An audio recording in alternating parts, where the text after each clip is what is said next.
बिस्मिल्लाहिर्रहमानिर्रहीम, अस्सलाम वालेकुम, welcome to my channel literature with WB। तो जैसा कि लास्ट वीडियो में मैंने आपको मॉडर्निज़म की डिटेल में बताया था कि मॉडर्निज़म क्या है, मूवमेंट कब आई और उसकी वजह से क्या क्या चीज़ें इफ़ेक्ट हुई। तो वो सारा कुछ जो है, अगर आपने वो वीडियो नहीं देखी तो लिंक जो है वो डिस्क्रिप्शन में मौजूद है, आप वहाँ से जाके मॉडर्निज़म के बारे में सब कुछ जान सकते हैं। तो आज का जो हमारा टॉपिक है वो है कि मॉडर्निज़म किस तरह से डिफरेंट है विक्टोरियन एज से और रोमांटिक एज से।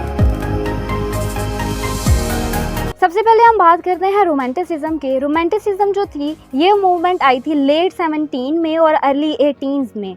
रोमांटिसिज्म एक ऐसी मूवमेंट थी, एक आर्ट मूवमेंट थी, लिटरेरी मूवमेंट थी जो कि स्टार्ट हुई मिड 18 सेंचुरी में यूरोप में। जैसे कि हर एक चीज़ का किसी न किसी के रिएक्शन में आती है, तो ये मूवमेंट जो थी वो इंडस्ट्रियल रेवोल्यूशन के रिएक्शन में आई, जिसने कि मशीनरी ने बहुत ज़्यादा लेबर्स को जो था वो रिप्लेस कर दिया था। यानी कि लेबर्स को हटा के उन्होंने मशीनरी का इस्तेमाल करना शुरू कर दिया। जैसा कि मैंने पिछली वीडियो में भी बताया, मॉडर्निज्म में भी उसको डिस्कस किया कि किस तरह से लेबर्स जो थे वो कम होते गए और मशीनरी जो थी वो ज़्यादा होती गई, यानी कि लोग जो थे वो बेरोज़गार होना शुरू हो गए।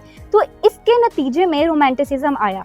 रोमांटिसिज्म जो था ये एक ऐसी मूवमेंट थी जिसमें के जो पोइट्स थे उस वक्त के जो राइटर्स थे वो लिखते थे नेचर पे, ह्यूमैनिटी पे और उनके इमोशंस पे। जैसा कि आप लोग बहुत अच्छे से जानते हैं, रोमांटिक पोइट्स थे या जो रोमांटिक राइटर्स थे उन लोगों को नेचर से बहुत ज़्यादा मोहब्बत थी, वो लिखते ही नेचर के बारे में थे। और उनका ये कहना था कि जो भी एक विलेज लाइफ है, जो विलेज लाइफ में रहने वाले जो लोग हैं वो नेचर के बहुत ज़्यादा करीब होते हैं as compare to city life. जो सिटी लाइफ के लोग हैं वहाँ पे शोर शराबा बहुत ज़्यादा होता है और लोग अपने घरों में कैद रहते हैं, यानी टेक्नोलॉजी में लगे रहते हैं, तो जिसकी वजह से वो नेचर से बहुत ज़्यादा दूर हो जाते हैं। तो वो इसी के खिलाफ आई थी, ये इंडस्ट्रियल रेवोल्यूशन के खिलाफ ही आई थी कि जो इंडस्ट्रियलाइजेशन है ये नहीं होनी चाहिए। लोगों को, इंसानों को नेचर के जितना ज़्यादा करीब रहा जाए वो उनकी सेहत के लिए, उनके माइंड के लिए उतना ही बेहतर है। तो रोमांटिसिज्म ने ये उस मोमेंट में इस बारे में बात की गई। और जो नेक्स्ट मूवमेंट है वो है विक्टोरियन एज। विक्टोरियन एज की अगर रफली बात की जाए तो वो थी 1820 से 1914 तक विक्टोरियन एज जो है उन्होंने रूल किया। उसके बाद अगर बात की जाए तो ये जो थी ये मूवमेंट थी वो क्यों आई, जो उस वक़्त के जो विक्टोरियन ऑथर्स थे उनकी पॉवर्टी क्राइसिस की वजह से आई ये एज। अगर मज़ीद विक्टोरियन एज की बात की जाए तो उस वक़्त के जो राइटर्स थे, जो पोइट्स थे, उन्होंने अपनी पोइम्स और अपने नॉवेल्स में अपनी जो उस वक़्त का जो भी रिलीजन था, यानी कि क्रिश्चियनिटी ही था, तो उसमें जो उनके रिलीजियस बिलीव थे वो किस तरह से डाउनफॉल का शिकार हो रहे हैं यूरोप में, उन्होंने अपनी राइटिंग में उसको डिस्कस किया। तो ये जो टाइम था वो इंडस्ट्रियलाइजेशन का डाउनफॉल था उस टाइम में, जिस टाइम में ये विक्टोरियन एज आई। उसके अलावा उस वक़्त के राइटर्स ने उस वक़्त के जो जितने भी डायलेमास थे उन सब के बारे में लिखा, यानी कि जो living life of working class है उसके बारे में लिखा, जेंडर के बारे में भी डिस्कस किया, और इसके अलावा दूसरे जनरल राइटर्स के राइटिंग्स के बारे में भी उन्होंने सब कुछ लिखा।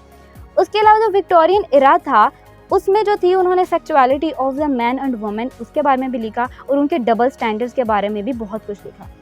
ये जो विक्टोरियंस थे उन्होंने साइंस के बारे में बहुत ज़्यादा इन्वेंशंस भी की, उसमें साइंस पे बहुत काम भी हुआ और उन डेवलपमेंट्स को उन्होंने अप्रिशिएट भी किया।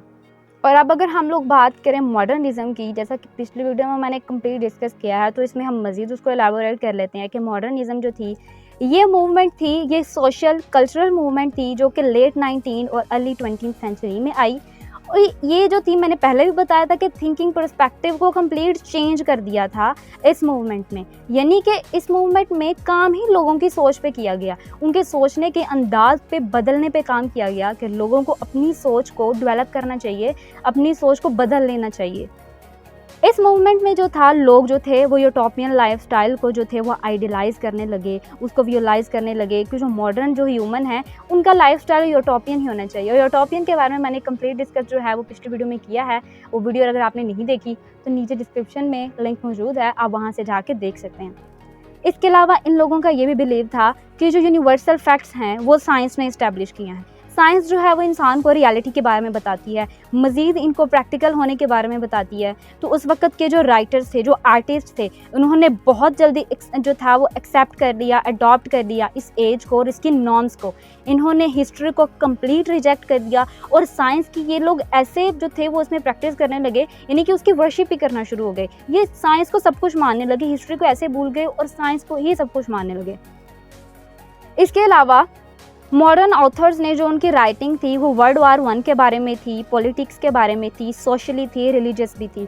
और इसके अलावा इन्होंने अपनी जो राइटिंग है उन्होंने इसमें मेलनकनी और डिप्रेशन के बारे में भी बताया, क्योंकि वर्ल्ड वार 1 की वजह से बहुत ज़्यादा लोग डिप्रेशन का शिकार हुए, क्योंकि बहुत ज़्यादा लोगों ने अपने प्यारों को खोया, इकॉनमी जो थी वो बहुत ज़्यादा डाउनफॉल का शिकार हो गई, जिसकी वजह से बहुत ज़्यादा डिप्रेशन लोगों में फैला। और उन्होंने वो राइटिंग्स में अब उस डिप्रेशन को, उनके गमों को, इन सब चीज़ों के बारे में डिस्कस किया कि उस वक़्त की क्या सूरत हाल थी। उन्होंने उस मौजूदा दौर के बारे में अपनी राइटिंग्स में कंप्लीट डिटेल में लिखा।